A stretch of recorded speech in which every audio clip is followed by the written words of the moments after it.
कालिदास थे। हम्म। कालिदास, धनवंतरी, हम्म। अमर सिंह, हम्म। एक भट्ट, बेताल भट्ट। वारा मिहिर, हम्म। और सर अभी करंट में याद नहीं आ रहा। वररुचि, घटक, घटकर पर, शंकु, अमर सिंह। अंजलि बोलो। सर कालिदास, धन्वंतरी, छपनक, अमर सिंह, शंकुक, बेताल भट्ट, घट पर घटकर पर। हाँ, वाराह मिहिर और और वर रुचि।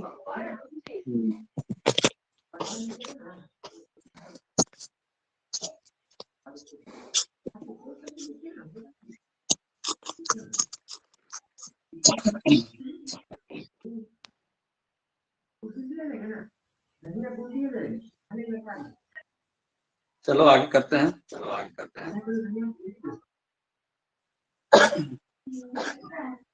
अच्छा, एक चीज याद रखना, तो नोट करके लिखो, तो पॉइंट यहाँ पे नोट करके एक पॉइंट लिखो। जी सर। म्यूट कर लिया करो तुम लोग जब बात नहीं करते।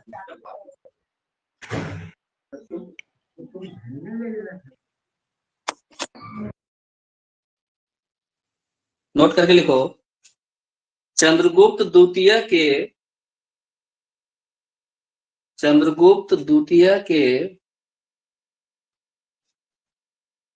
नवरत्नों के अलावा इतिहास में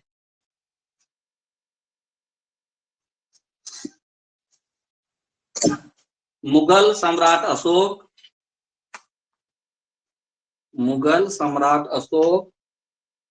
के नवरत्न तथा शिवाजी के अष्टप्रधान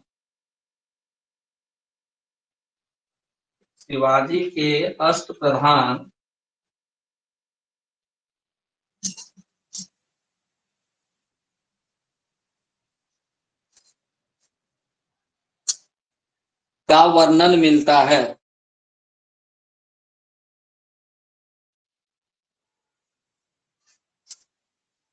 अष्टप्रधान किसका? अनम्यूट करो। जी सर। अष्टप्रधान किसका? शिवाजी का। हाँ, नवरत्न किसका? शिवाजी के अष्टप्रधान। अष्टप्रधान शिवाजी का। नवरत्न किसका? चंद्रगुप्त द्वितीय और और अशोक। मुगल सम्राट अशोक। मुगल सम्राट अशोक। अकबर। हाँ सर, सॉरी सर, अशोक लिख लिए। गजब का बात कर रहे हो तुम लोग। हकीकत हो जाएगा। मुगल सम्राट अशोक कैसे हो गया भाई?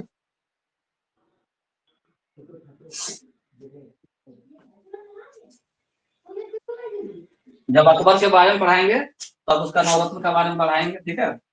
और मराठा साम्राज्य में जब पढ़ाएंगे तो अष्टप्रधान लिखवा देंगे। इतना खाली भी बता दिया कि एक अष्टप्रधान है और दो नवरत्न है। ठीक, जी सर। लिखो।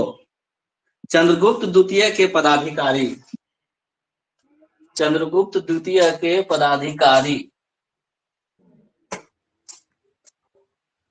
कितना डेट है यार? हाँ सर, 9 तारीख हो गया। 8 होगा कि 9 होगा? 9 जनवरी। हाँ सर, 9 9 है यार। जनवरी। जी सर।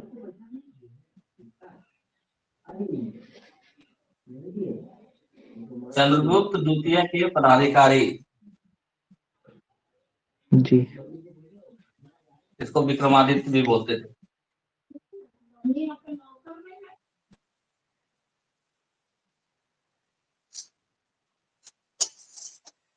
एक उसको ये बना लेना, एक टेबल, एक साइड में लिखा उपरिक। उपरिक किसको कहा जाता था? उपरिक प्रांत का राज्यपाल, जो उसके प्रांत थे अलग अलग, उसके राज्यपाल को क्या बोलता था? उपरेक। उपरिक। दूसरा लिखो कुमारामात्य। कुमारामात्य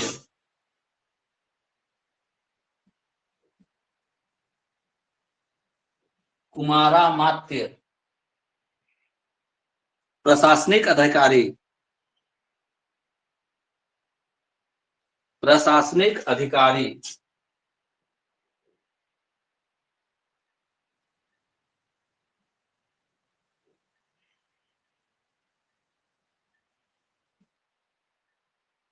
तीसरा लिखो दंडपाशिक। दंडपाशिक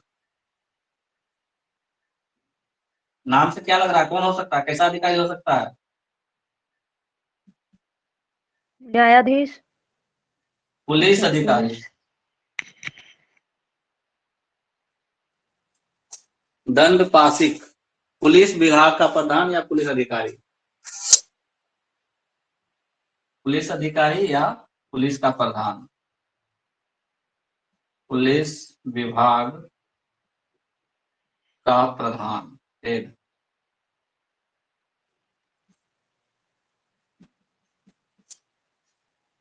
उपरिक, कुमारामात्य, दंडपाशिक, महादंड नायक। महादंड नायक, इससे बड़ा दंड देने वाला कोई नहीं। वर्तमान का मुख्य न्यायाधीश।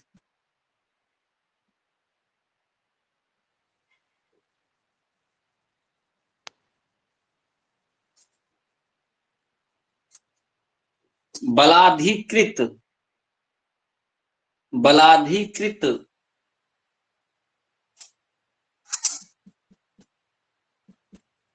बलाधिकृत कृत।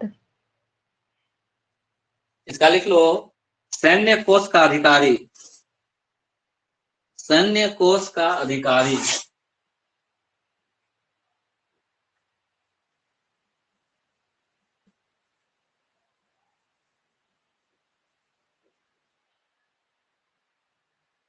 हो गया। एक और लिख लो नाम, महाप्रतिहार। महाप्रतिहार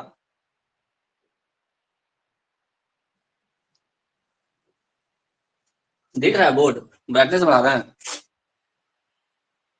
दिख रहा है सर। स्पष्ट? हाँ। और ब्राइटनेस बढ़ाते। महाप्रतिहार मुख्य दीवारिक। मुख्य दीवारिक ये 6 पोस्ट था चंद्रगुप्त द्वितीय के समय में। राज्यपाल, उपरिक, कुमारामात्य किसको बोले? प्रशासनिक अधिकारी को। दंडपाशिक पुलिस अधिकारी का जो हेड होता था उसको। महादंड नायक मतलब मुख्य न्यायाधीश जो वर्तमान में स्वरूप में है। बलाधिकृत किसको बोले? सैन्य कोष का अधिकारी को। बलाधिकृत बल किसके पास होता है? सेना के पास होता है। बलाधिकृत सैन्य कोष का अधिकारी। और महाप्रतिहार किसको बोले? मुख्य दीवारिक को मुख्य बोले। दीवारिक। ठीक है। अब लिखो सैन्य संगठन। सैन्य संगठन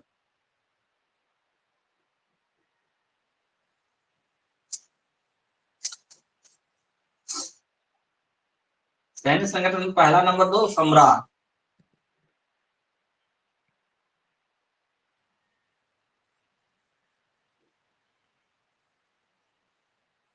सम्राट मतलब क्या हो गया?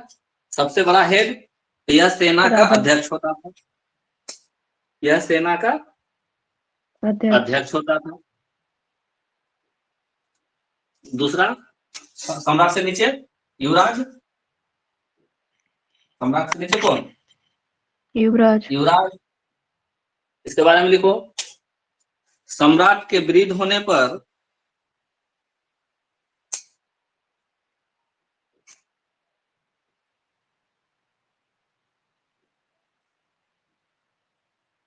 सम्राट के वृद्ध होने पर सेना की अध्यक्षता करता था। सम्राट अगर राजा बहुत ज्यादा वृद्ध है तो युवराज ही जाकर के लीड करेगा सैनिक को, ठीक है। सेना की अध्यक्षता करता था।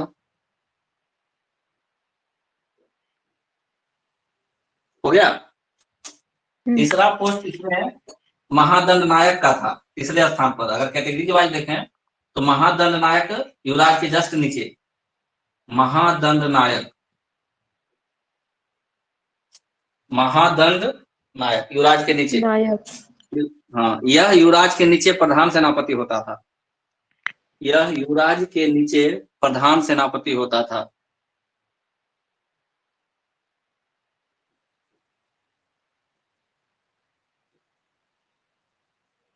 प्रधान सेनापति।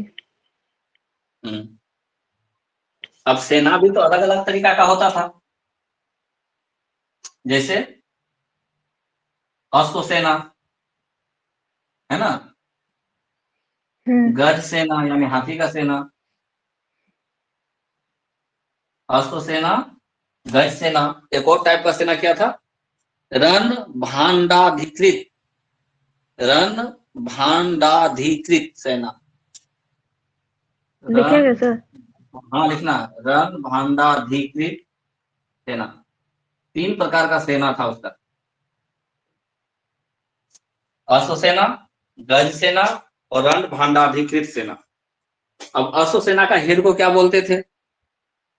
अश्व सेना का जो हेड होता था उसको क्या बोलते थे? वो लिखो एक साइड में, अध्यक्ष।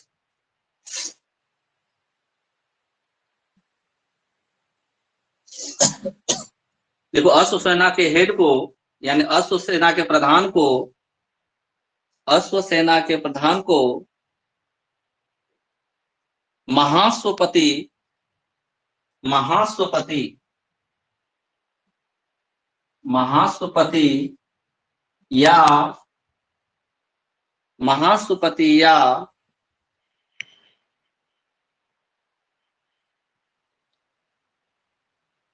भटाश्वपति कहा जाता था। भटाश्वपति कहा जाता था।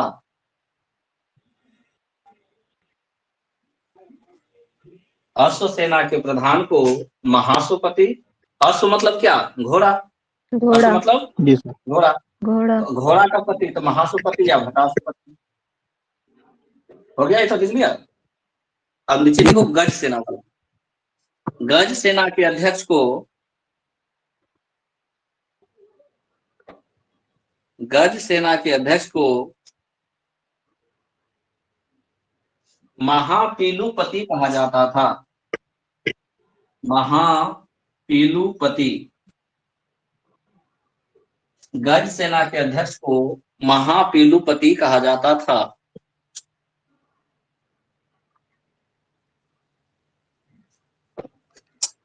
जी।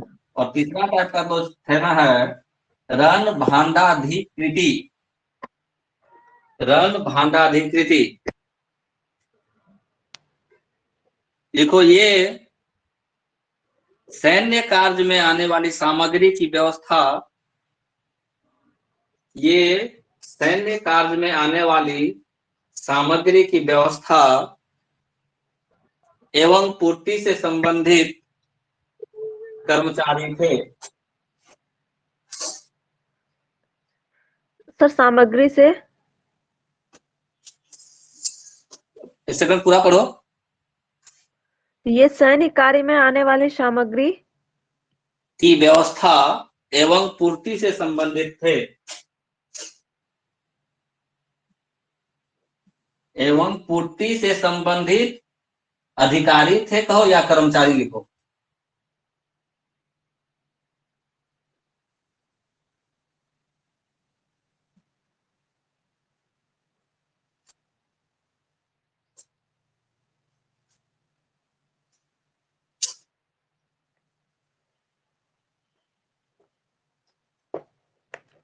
पूरा हो गया? जी। पढ़ो तो क्या लिखी? ये सैन्य सैन्य कार्य में आने आने वाली सामग्री की व्यवस्था एवं पूर्ति से संबंधित अधिकारी थे। या कर्मचारी भी लिखा हो सकता है। अच्छा। संबंधित अधिकारी या कर्मचारी, हम्म। मतलब थोड़ा लेवल कम था इसलिए इसको कर्मचारी लोग बोलता था, ठीक है ना, और नीचे पोस्ट है इसलिए अधिकारी नहीं बोलता है, कर्मचारी बोलता है। कर्मचारी। अगला पॉइंट लिखो, गुप्तकालीन प्रशासन पद्धति। गुप्तकालीन प्रशासन पद्धति कैसा पद्धति था गुप्ता जी के समय में? प्रशासन कैसे चलता था? सेना के बारे में बताया कि 3 प्रकार का सेना था। सम्राट सबसे ऊपर होता था, उसके नीचे युवराज, उसके नीचे महादंडनायक। अन्य जो थे ऊपरी प्रांत का राज्यपाल हुआ करता था। कुमारामात्य प्रशासनिक अधिकारी हुआ करता था। दंडपाशी क्या करता था? पुलिस विभाग का प्रधान होता था। बलाधिकृत क्या था? सैन्य कोष का अधिकारी। इस कोष में, सेना के कोष में जितना पैसा है, जितना भी धन है, उसका जो हेड होता था वो बलाधिकृत कहलाता था। महाप्रतिहार किसको बोले? मुख्य द्वारक को बोले। 3 तरह का सेना हुआ करती थी, अश्व, गज और रण भंडाधिकृति। इनका अध्यक्ष क्या होता था वो लिखवा दिए। अब अगला लिखना है गुप्तकालीन प्रशासन पद्धति। गुप्तकालीन प्रशासन पद्धति,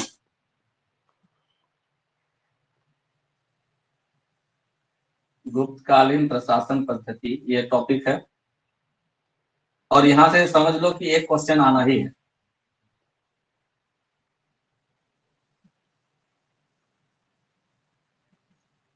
क्योंकि प्रशासनिक व्यवस्था से ही क्वेश्चन पूछता है अक्सर पीएसयू में।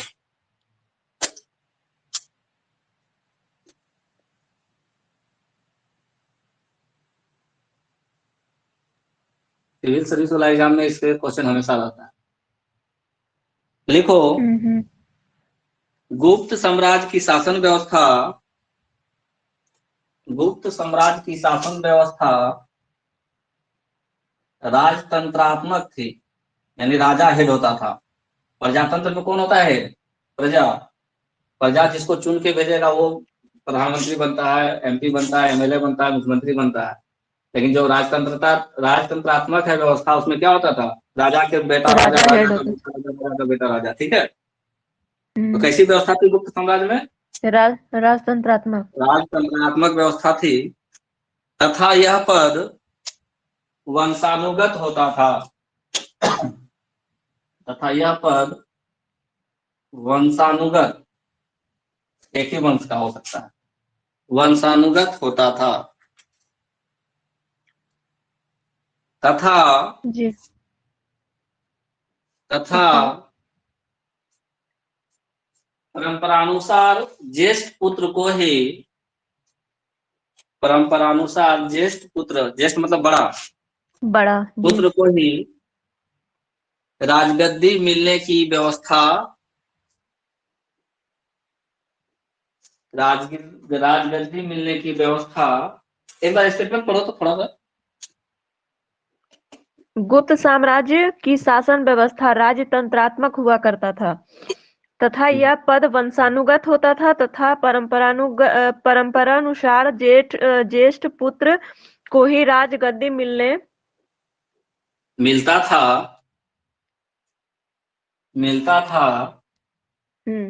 लेकिन ऐसा अनिवार्य नहीं था कि बड़े बेटा को बना दे राजा, ऐसा अनिवार्य नहीं था।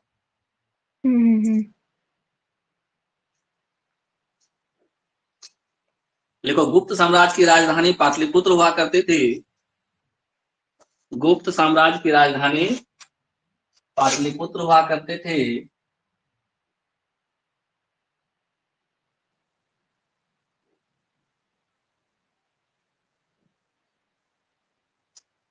क्या दूसरा कोई राजधानी बना था गुप्त साम्राज्य के समय में?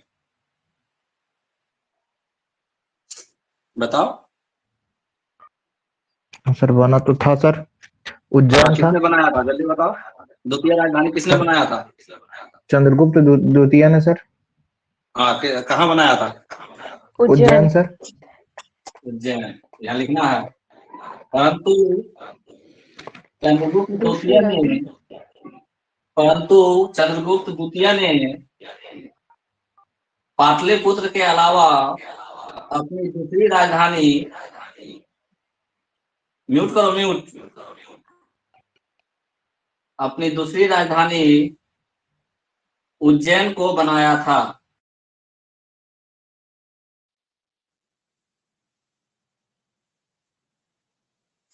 पाटलिपुत्र तो प्रारंभिक राजधानी थी, इसके अलावा इसने अपनी दूसरी राजधानी किसको बनाया था? उज्जैन को बनाया था।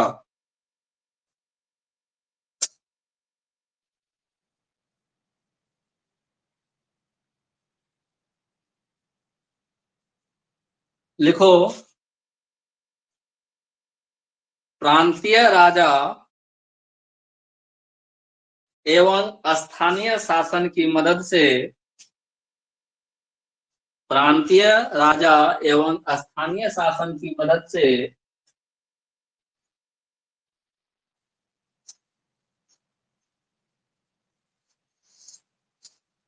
गुप्तकालीन प्रशासन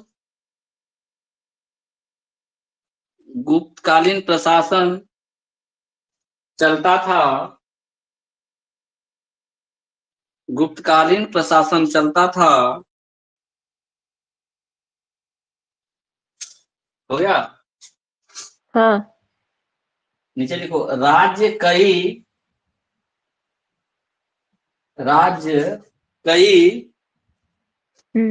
भुक्तियों, राज्य कई भुक्तियों अर्थात प्रांतों में विभाजित था।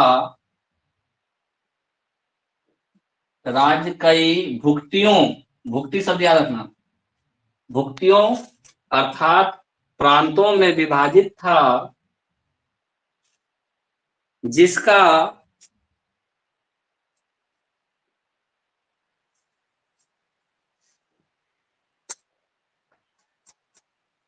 हेड यानी मुखिया या जो सर्वोच्च अधिकारी, जिसका सर्वोच्च अधिकारी उपरीक हुआ करता था, जिसका सर्वोच्च अधिकारी उपरीक, उपरीक मतलब राज्यपाल,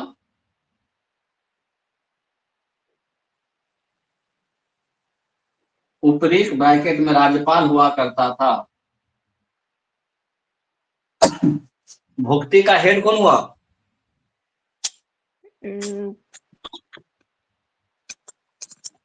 राजा। भुक्ति मतलब प्रांत, छोटा राज्य। राज्य को कई प्रांतों में विभाजित किया गया था। जैसे हम लोगों का देश अभी कई राज्यों में विभाजित है, उसमें राज्य जो था उस राज्य को कई भुक्ति यानी प्रांतों में विभाजित किया गया। तो राज्य को कई प्रांतों में विभाजित किया, तो उसका अधिकारी सबसे बड़ा कौन था? उपरीक था, राज्यपाल। हाँ, उपरीक, उपरीक बोलेंगे। जो वर्तमान में राज्यपाल का जो स्वरूप है, उस समय वो क्या कहलाता था? उपरीक कहलाता था। ठीक है, अगला पॉइंट बनाओ इसी में। भुक्तियां कई विषयों में विभाजित थी। भुक्तियां कई विषयों में विभाजित थी। विषयों में विभाजित थी, और विषयों का मतलब हो गया जिला। अभी का जो जिला का स्वरूप है, मान लो विषय 1 2 3, कई विषयों में विभाजित थी। और विषय के बगल में क्या लिखना है ब्रैकेट में? जिला। बोलो, जिला। जिला। जिसका प्रधान, हाँ, जिसका प्रधान अधिकारी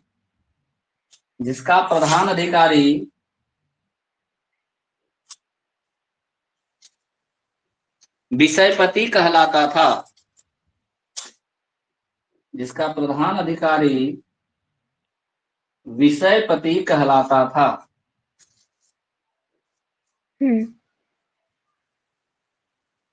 प्रत्येक विषय को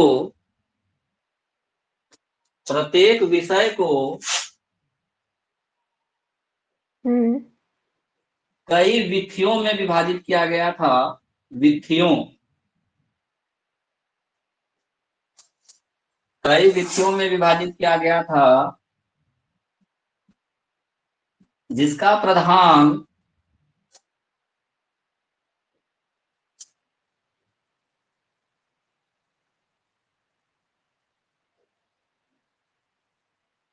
जिसका प्रधान एक सेकंड,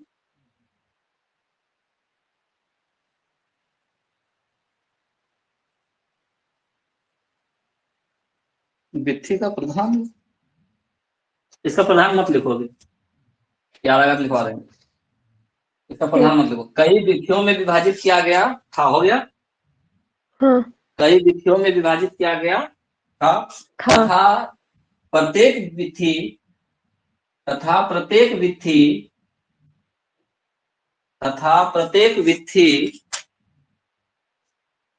कई ग्रामों में विभाजित थी तथा प्रत्येक वित्थी कई ग्रामों में विभाजित थी। हम्म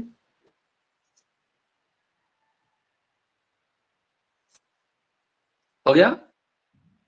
हाँ अब एक शब्द लिखो पेट,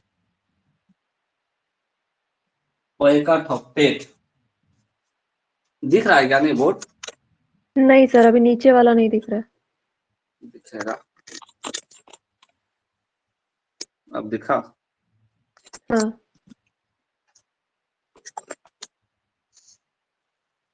पेट लिखो। यह ग्राम समूह की इकाई थी, यह ग्राम समूह की इकाई थी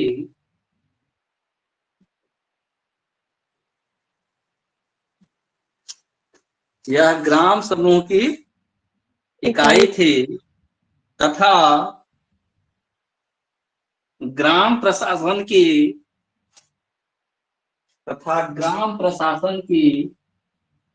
सबसे छोटी इकाई थी। ग्राम प्रशासन की सबसे छोटी इकाई थी। तो अगर पूछे क्वेश्चन कि गुप्त काल में प्रशासनिक इकाइयों की अगर हम बात करें तो सबसे छोटी प्रशासनिक इकाई कौन सा थी? पेट। सबसे छोटी प्रशासनिक इकाई कौन सी थी? पेट। जब भी हम लोग, जैसा हम लोगों का अभी ग्राम सभा बनता है, उसी तरह उस समय ग्राम पेट होता था। तो क्या बोलते थे? पेट। अब अगला लिखो ग्राम सभा, इससे थोड़ा सा ऊपर, ग्राम सभा। ग्राम सभा लिखो। ग्राम का प्रशासन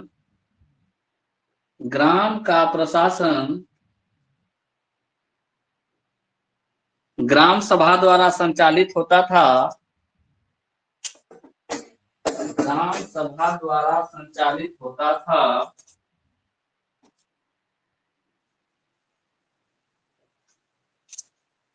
जिसका मुखिया ग्रामिक कहलाता था। जिसका मुखिया ग्रामिक कहलाता था।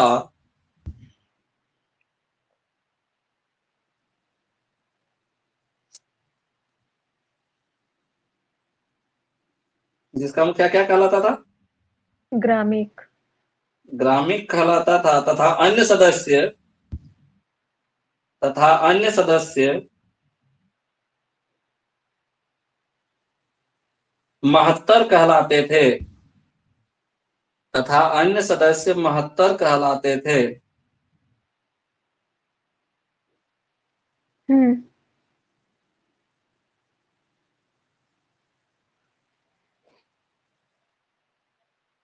देखो ग्राम सभा को ही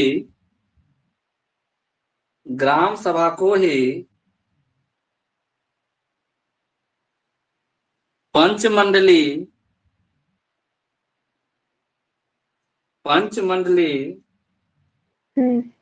अथवा ग्राम जनपद कहा जाता था।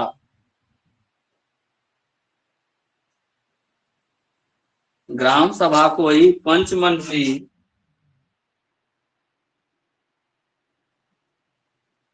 या एक और नाम क्या बोले? पंचमंडली। या ग्राम जनपद। जनपद। जी। ग्राम जनपद। हाँ हाँ। पंचमंडलीय कहे, ग्राम जनपद कहे या ग्राम सभा कहे, बात एक ही है। ग्राम सभा का हेड कौन हुआ? मुखिया। देखो अभी क्या लिखवा है, ग्राम सभा का मुखिया को क्या कहते थे? ग्रामीण। तो फिर बोलता है मुखिया, अभी ना मुखिया हुआ है। ग्राम सभा का जो हेड होता था क्या कहलाता था?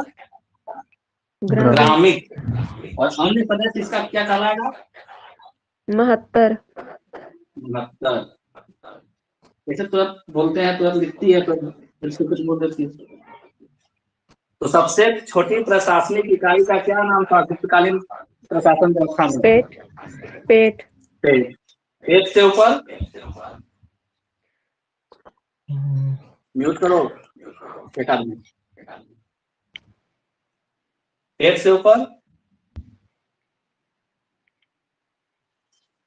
ग्राम जनपद बोले, पंचमंडली बोले या फिर ग्राम सभा बोले, ठीक है। इसके बाद विथी होता था, विथी के ऊपर विषयपति होता था।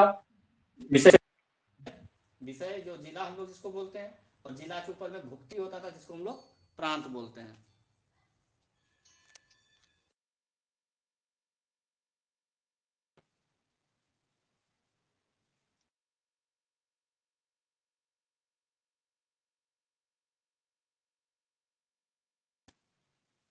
ठीक है, आवाज जा रही है? आवाज जा रही है कि नहीं? हाँ हाँ हाँ। अब एक बार फिर से दोबारा से समझा दे रहे हैं इसको।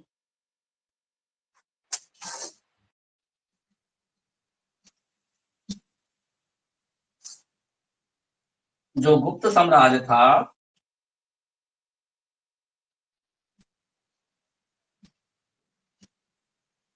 तो एक राज्य के अंतर्गत क्या क्या आया? सबसे पहले भुक्ति। क्या? भुक्ति। मान लो इसको भुक्ति 1, ये 2, ये 3। इस भुक्ति का जो हेड होता था उसको क्या बोलते थे? भुक्ति के हेड को क्या बोलते थे? उपरीक। बोलो। हाँ उपरी। उपरीक। अब इस भुक्ति को फिर किस चीज में डिवाइड किया? विषय में। विषय 1, जिला। 2, 3, जिसको हम लोग अभी जिला कह सकते हैं। उसमें जिला नहीं था, विषय था।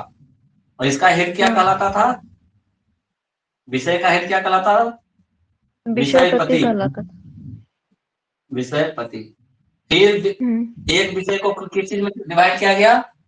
विथी। विथी 1, विथी 2, विथी 3, ठीक है। फिर विथी को किस चीज में डिवाइड किया गया? पेट। पेट नहीं, पहले ग्राम सभा, इससे बड़ा ग्राम सभा ना, ग्राम सभा। और फिर ग्राम सभा को किस में डिवाइड किया गया था? पेट में। सबसे छोटी इकाई पेट। पेट 1, 2, 3, ठीक है। तो पेट का हेड कौन होता था? पेट का हेड कौन होता था? सर पेट का हेड कहाँ लिखवाए हैं? नहीं लिखा है। ग्राम सभा का हेड, ग्राम सभा का हेड, ग्राम सभा का हेड ग्रामीण कहलाता है। ग्रामिक, ठीक है। जो इम्पोर्टेंट है ये है ग्राम सभा का हेड। और विषय तो नहीं आएगा क्योंकि विषय का हेड विषयपति तो सीधे मिल गया, लेकिन ये आ सकता है कि भुक्ति का हेड कौन होता था। भुक्ति का हेड कौन हो सकता था? तो उपरीक। उपरीक को अभी हम वर्तमान में क्या बोल सकते हैं? राज्यपाल। क्या बोल सकते हैं? राज्यपाल। राज्यपाल। इतना क्लियर हो गया?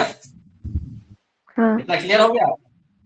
अगर पूछे गुप्त साम्राज्य की सबसे छोटी प्रशासनिक इकाई, पेट। सबसे छोटी प्रशासनिक इकाई तो पेट। इतना क्लियर हो गया? चलो, कौन कौन राजा के बारे में पढ़ लिया हम लोग? चंद्रगुप्त 2 के बारे में पढ़े, रामगुप्त के बारे में पढ़े, श्रीगुप्त के बारे में पढ़े, और चंद्रगुप्त प्रथम के बारे में पढ़े, समुद्रगुप्त के बारे में पढ़े। पढ़ लिए? चंद्रगुप्त 2 का जो नवरत्न था उसको पढ़ लिए, ठीक है। अब अगला एक और राजा का नाम लिखना है, पढ़ना है, वो है कुमारगुप्त प्रथम। कुमारगुप्त प्रथम, ये लिख लिया तुम लोग, ये बनाई? हाँ, इसको बनाई कि नहीं, ये वाला? उसको नहीं बनाए नहीं है, लिख बनाओ लिए तभी तो हैं। याद रहेगा। इसको बनाओ, एक सेकंड सर। यही तो रिवीजन के समय में यही याद रहेगा, स्टेटमेंट थोड़ी याद रहेगा।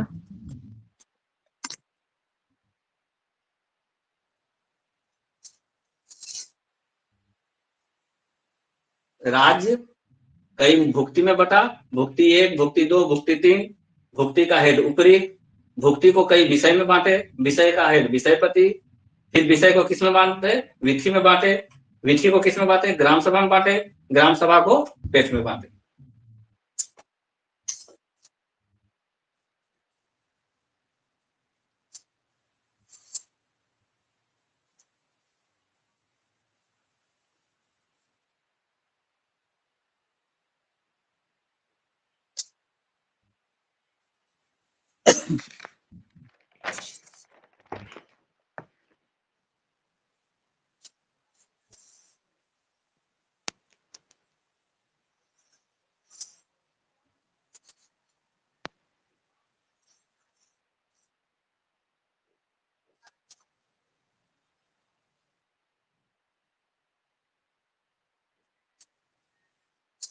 विधि हो गया।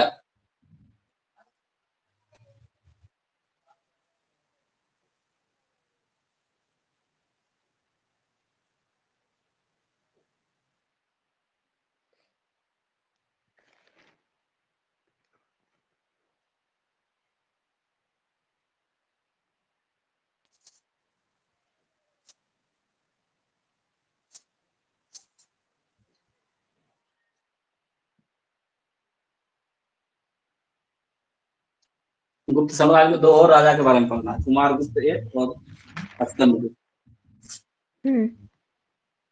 नेक्स्ट टॉपिक लिखो, कुमारगुप्त प्रथम। कुमारगुप्त प्रथम,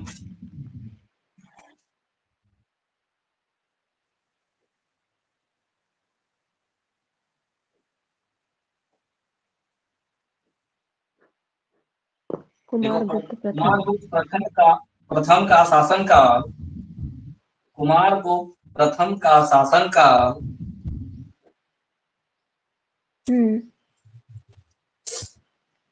455 ईस्वी से 467 ईस्वी था।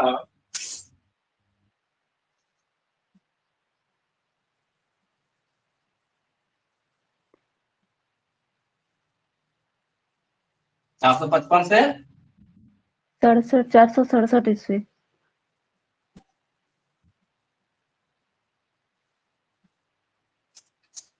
नेक्स्ट पॉइंट बना के लिखो, कुमारगुप्त प्रथम के शासन का वर्णन, कुमारगुप्त प्रथम के शासन का वर्णन मंदसौर अभिलेख से प्राप्त होता है।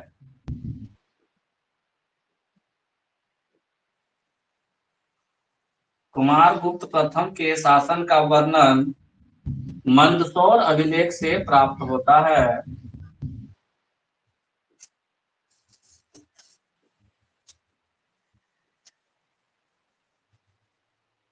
हो गया? हाँ, देखो, गुप्तकालीन राजाओं में सर्वाधिक अभिलेख, गुप्तकालीन राजाओं में सर्वाधिक अभिलेख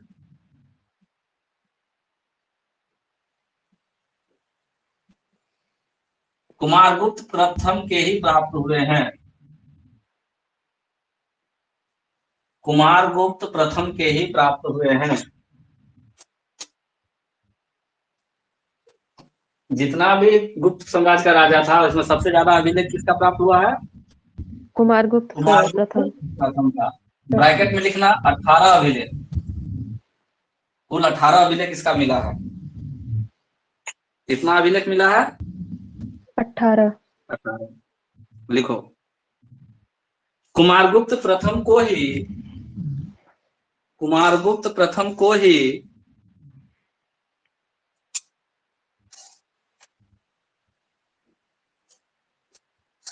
तुमून अभिलेख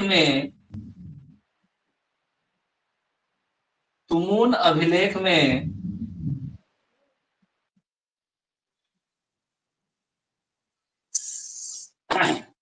शरदकालीन सूर्य कहा गया है।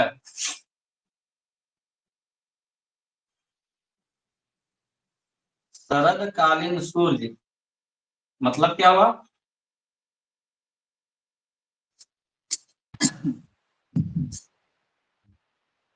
कुमारगुप्त प्रथम को क्या कहा गया तुमून अभिलेख में? शरदकालीन सूर्य क्या अर्थ होता है शरदकालीन सूर्य का? मतलब शरद ऋतु का सूर्य, इसमें सर्दी के दिन में, ठंडा के दिन में जिस तरह से सूर्य प्यारा होता है आदमी को, चाहे जितने भी जीव है सबको, ठीक उसी तरह से वैसे कुमारगुप्त भी बहुत प्रिय था। किसको? उसके कवि प्रजा को। ठीक है, प्रजा को। कष्ट के समय में ये बहुत सुख देता था, है ना? कष्ट के समय में ये सुख देता था, इसलिए इसको क्या बोले? शरदकालीन सूर्य। ठीक है, लिखो, कुमारगुप्त प्रथम को ही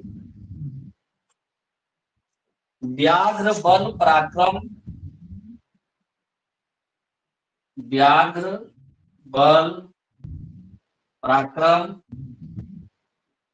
कौमा महेंद्रादित्य अजित महेंद्र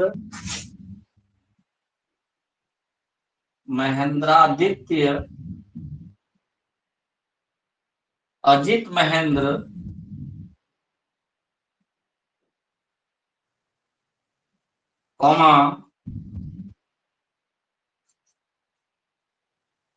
अश्वमेघ महेंद्र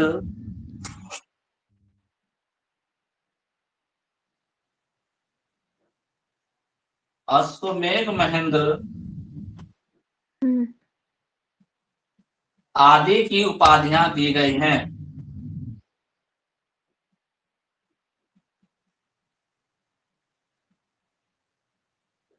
व्याघ्र बल पराक्रम, महेंद्रादित्य अजित महेंद्र, अश्वमेघ महेंद्र आदि की उपाधियां दी गई हैं।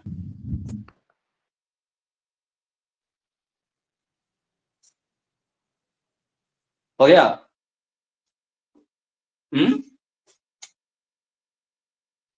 जी सर। हाँ। नालंदा विश्वविद्यालय का नाम सुने हो?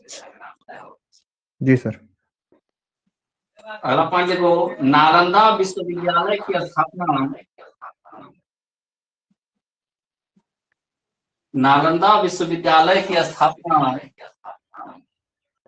म्यूट कर लो।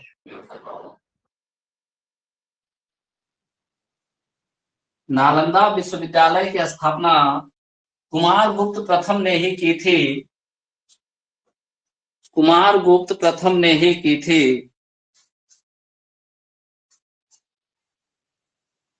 नालंदा विश्वविद्यालय की स्थापना कुमारगुप्त प्रथम ने ही की थी। यहीं पे एक नोट बना के लिख लेना, नालंदा विश्वविद्यालय को बख्तियार खिलजी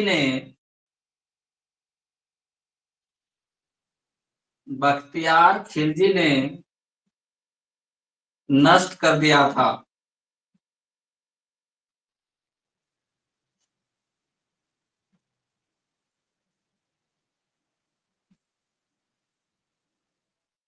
नालंदा विश्वविद्यालय को किसने नष्ट किया? बख्तियार खिलजी ने। और ये बख्तियार खिलजी के ही नाम पे वो अभी जो हम लोग पढ़ते हैं बख्तियारपुर बिहार में, ये इसी के नाम पर है, ये नाम चेंज हो जाना चाहिए मेरे विचार से, लेकिन अभी तक चेंज तो हुआ नहीं है। बख्तियार खिलजी के नाम पर ही बख्तियारपुर है। ये जब आए यहाँ पे आक्रमण करने के लिए, तो सबसे पहले नालंदा विश्वविद्यालय को उसने नष्ट किया। ठीक है, वहां लाइब्रेरी था, सारा लाइब्रेरी का किताब उताब सब जला उला दिया। ठीक है,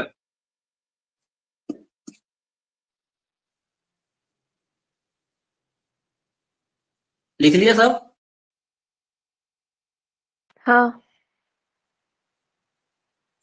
देखो, नालंदा विश्वविद्यालय में उस समय, नालंदा विश्वविद्यालय में उस समय 10,000 से भी अधिक छात्र थे।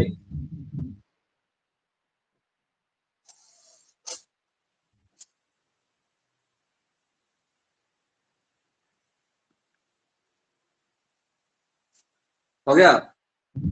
हाँ।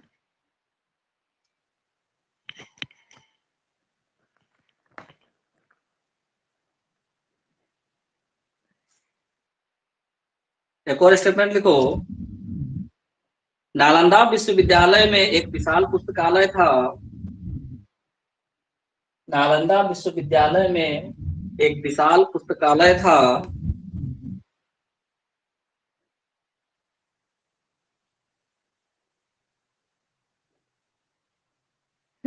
जिसके प्रमुख भाग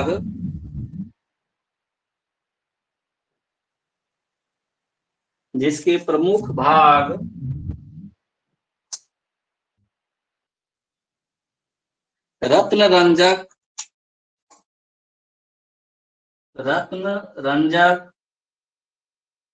कौमा रत्न सागर,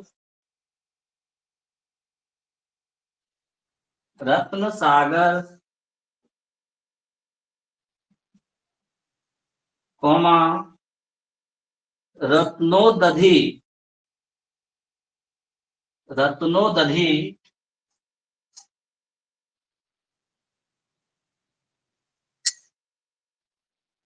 था।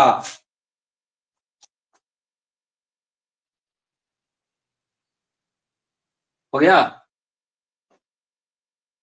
ले लिया?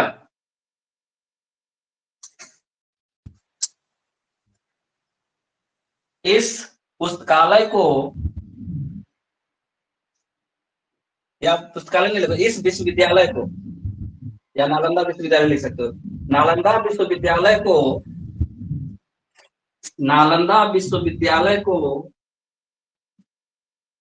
ऑक्सफोर्ड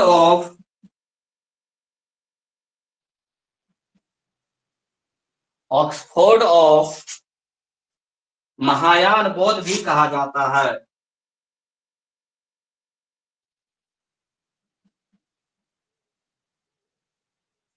ऑक्सफोर्ड ऑफ महायान बौद्ध भी कहा जाता है।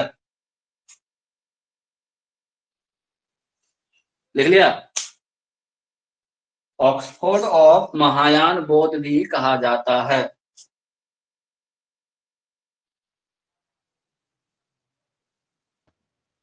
लिख लिया? जी सर। अब ये बताओ, अगर क्वेश्चन यहां से पूछ ले कि जो नालंदा विश्वविद्यालय था वो बौद्ध जो धर्म थे उसकी किस शाखा का उसमें ज्यादा प्रभाव था, महायान शाखा का कि हीनयान शाखा का? फिर तो महायान यहाँ शाखा पर का क्या था। नाम है? महायान। कौन सा शब्द आया? महायान। इसलिए नालंदा विश्वविद्यालय की अगर हम बात करेंगे तो किस शाखा का इसमें ज्यादा वर्चस्व था? महायान शाखा का। हीनयान का बहुत कम था। ठीक है,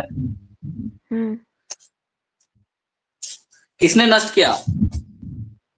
बख्तियार खिलजी। बख्तियार खिलजी। हाँ, जिसके नाम पे बख्तियारपुर पड़ा नाम। एक जिला है बख्तियारपुर। हाँ, बिहार। जिला नहीं, एक जगह कह सकते हैं। बख्तियारपुर जिला है, जिला नहीं होगा। बख्तियारपुर एक जगह है। बख्तियारपुर जिला 38 जिला में था क्या बिहार का? सर नहीं था। हाँ, वो एक जगह का नाम है बख्तियारपुर, तो बढ़िया जगह है, बहुत बड़ा जगह है। लिखो, नालंदा विश्वविद्यालय की पहचान, नालंदा विश्वविद्यालय की पहचान या खोज सबसे पहले कनिंघम ने की थी। कनिंघम अंग्रेज थे, कनिंघम ने की थी। हो गया, लिखो नालंदा विश्वविद्यालय में, सर एक सेकंड सर, नालंदा विश्वविद्यालय की में क्या बोला? नालंदा विश्वविद्यालय की पहचान, उसके बाद वाला या शब्द छूट खोज, गया है सर। नालंदा या विश्वविद्यालय की पहचान या खोज सर्वप्रथम कनिंघम ने की थी। जी सर। कनिंघम, हो गया। अगला लिखो, नालंदा विश्वविद्यालय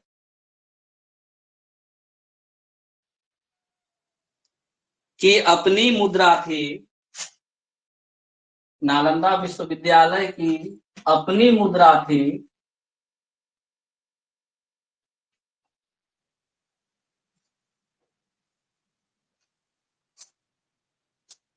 जिस पर पाली भाषा में, जिस पर पाली भाषा में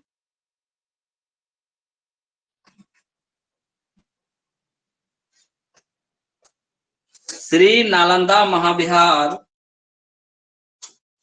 श्री नालंदा महाविहार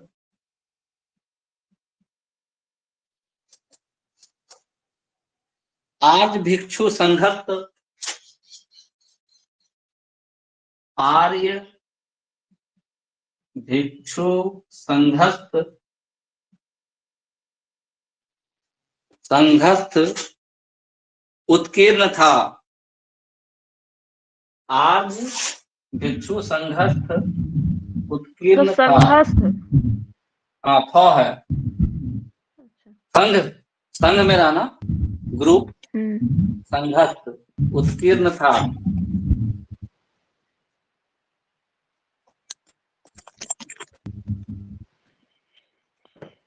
आज भिक्षु संघर्ष उत्कीर्ण था। एक और पॉइंट इसमें लिखो, 673 ईस्वी में, 673 ईस्वी में चीनी यात्री इत्सिंग, चीनी यात्री इत्सिंग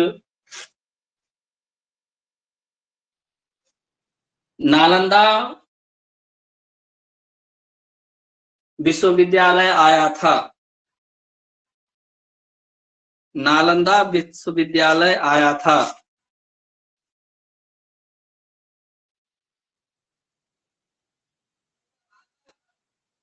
तथा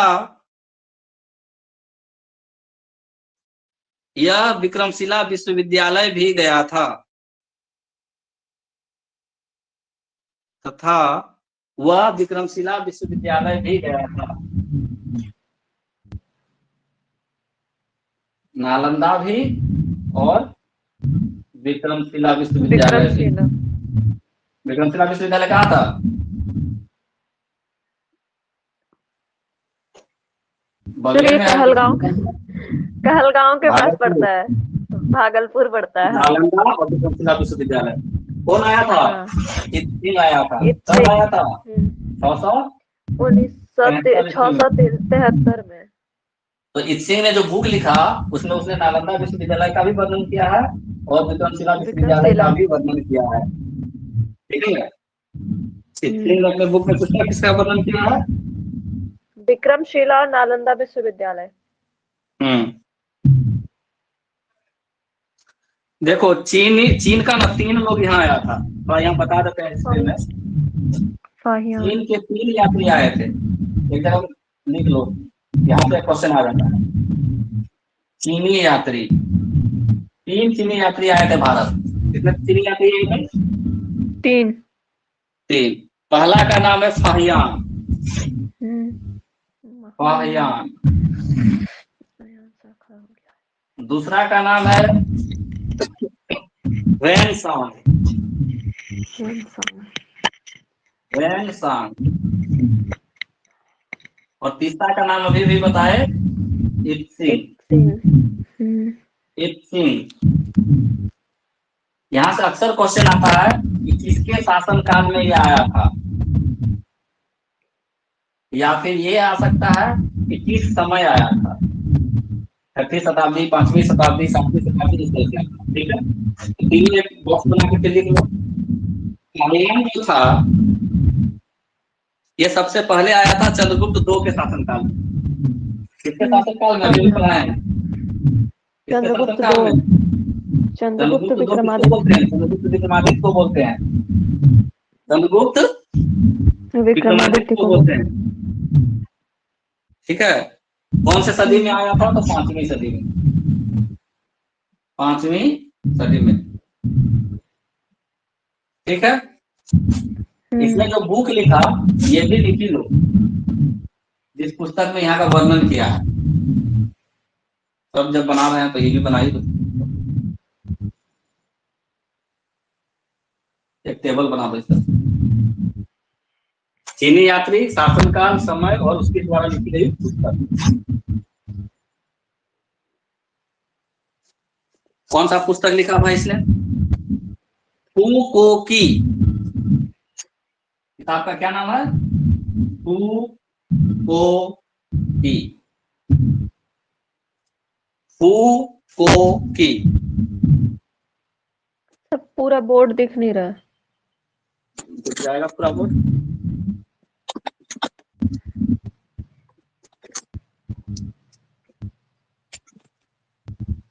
अब दिख गया? हाँ। फाहियान आया किसके समय में? चंद्रगुप्त विक्रमादित्य के समय में। कौन सा सदी में? 5वीं सदी में। कौन सी पुस्तक लिखी? फुकोकी।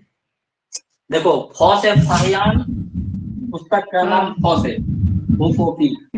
ठीक है, फौ से फाहियान, पुस्तक का नाम फुकोकी। चंद्रगुप्त II के शासनकाल में आया था। कौन सी सदी में आया था? 5वीं सदी में। 5वीं सदी में आया था।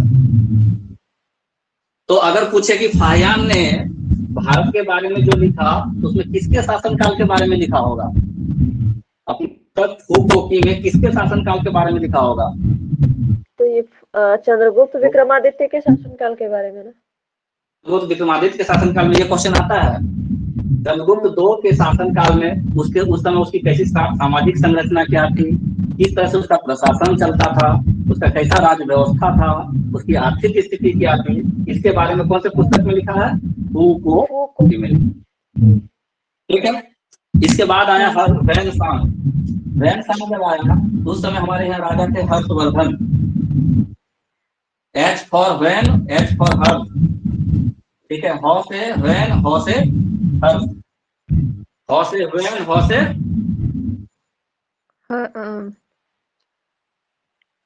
हर्षवर्धन। हर्षवर्धन राजा थे उस समय। कौन राजा थे? हर्षवर्धन। किसके समय में? जब वैनसांग भारत आया था तब। ठीक है, कौन सी सदी में आया था ये भाई? तो ये आया था 629 ईस्वी में, लगभग 629 ईस्वी। इसका समय ही पता है, सदी लिखने का जरूरत ही नहीं। 629 ईस्वी में आया था। 628 लिखे भी तब भी चलेगा। 629 ईस्वी में आया था। और इसने एक और किताब लिखी, जब आया तो भारत के बारे में वर्णन किया, हर्षवर्धन का शासनकाल के बारे में वर्णन किया। तो कौन सा किताब था वो? सीयूकी। सीयूकी पुस्तक का नाम क्या? सीयूकी।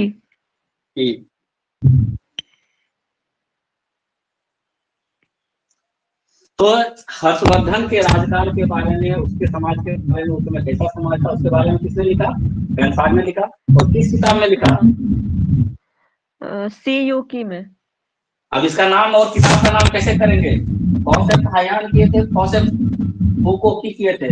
तो यहाँ पे वैंग में सांग आया 100 शब्द, सी 100 शब्द आया ना, इस 100 शब्द से सी यू की, यहाँ सांग सी, सांग सी, सी यू की, फूको की सी यू की, हो गया, याद होगा।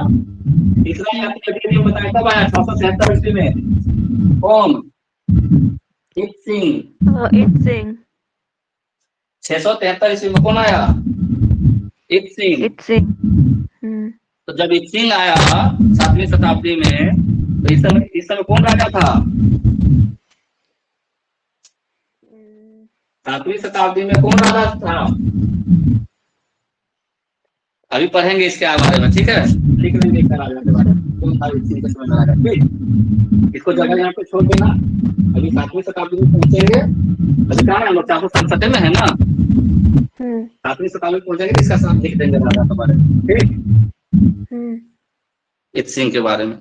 लेकिन इत सिंह ने क्या लिखा, किसके बारे में लिखा था, नालंदा विश्वविद्यालय के बारे में और विक्रमशिला विश्वविद्यालय के बारे में।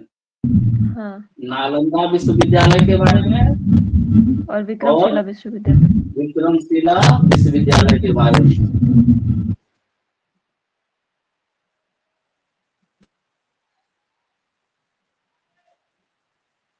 इतना याद रखना है, ठीक है। 5वीं सदी 629 ईस्वी, 673 चीनी यात्री। अच्छा, ये क्रम भी पूछ लेता है, पहले कौन, तो फायान पहले, तो हम लोग ऐसे ही याद रखे थे, FHI। देखो ABCD पढ़ो, EF पहले F, GH, ठीक, उसके बाद I, नाम से याद रखना है, पहले F फिर H फिर I, एकदम बिल्कुल अल्फाबेटिकली चलना है।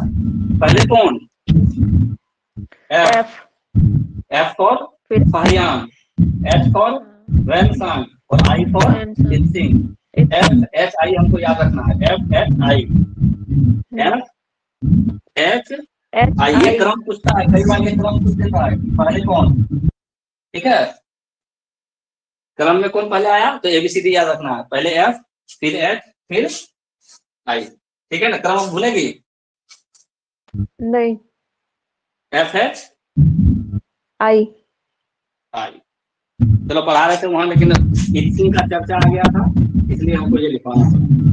इत सिंह का चर्चा इसलिए करना पड़ा क्योंकि नालंदा विश्वविद्यालय की बात करने लगे थे। नालंदा विश्वविद्यालय किसने स्थापना किया था, कुमार गुप्त ने किया था, और उसके बारे में उसको किस तरह से बख्तियार खिलजी ने नष्ट किया, वहाँ पे क्या क्या था, रत्न रंजन, रत्न सागर, रत्नोदय, ठीक है, इसके बारे में बात किए। ऑक्सफोर्ड ऑफ महायान बोर्ड के बारे में बात किए, इसने सबसे पहले इसके रिसर्च किया था, इस पर खोज किया था, तो कनिंघम ने किया था, ठीक है। और इसका अपना एक मुद्रा था, किसका, नालंदा विश्वविद्यालय का अपना एक मुद्रा था, जिस पर क्या लिखा हुआ था, श्री नालंदा महाविहार आज भिक्षु संघर्ष, श्री नालंदा महाविहार आज भिक्षु संघर्ष, ठीक है। लिखो कुमार, अब कुमारगुप्त में पहुंच जाओ। कुमारगुप्त प्रथम वैष्णव धर्मावलंबी था, वैष्णव धर्मावलंबी था,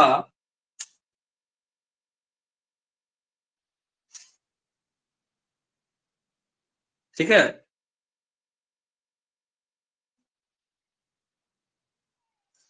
कुमारगुप्त प्रथम के सिक्कों से यह पता चलता है कि उसने भी अश्वमेध यज्ञ करवाया था। सिक्कों से यह पता चलता है कि उसने भी अश्वमेध यज्ञ करवाया था।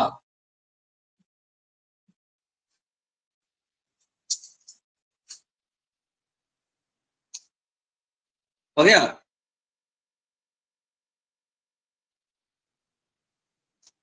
लिखो गुप्त शासन काल में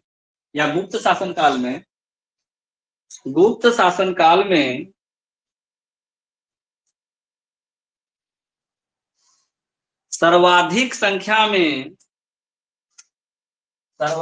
संख्या में मयूर आकृति के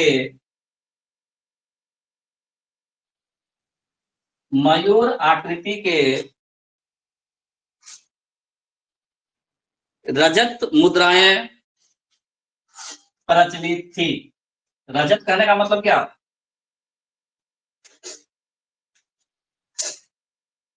मयूर आकृति की रजत मुद्राएं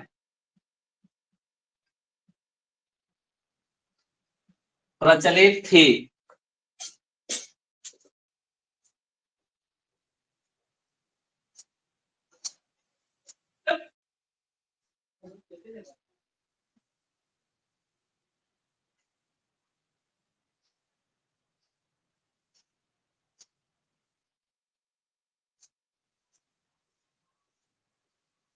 रजत मुद्राएं प्रचलित थी। अच्छा, अभी जब लोग ओलंपिक में जाता है तो कौन कौन सा मेडल जीत के लाता है? क्या बोलते हैं हम लोग उसको? गोल्ड मेडल, है ना। उसके जी बाद सर। Silver medal, silver. और उसके बाद ब्रॉन्ज मेडल, जी सर। है ना। इंग्लिश में स्वर्ण, हिंदी। रजत और कांस्य। स्वर्ण, रजत और कांस्य। तो रजत कहने का मतलब क्या? चांदी। चांदी। जी सर।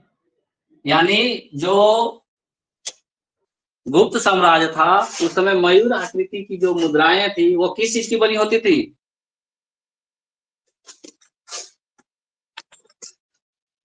चांदी। रजत की।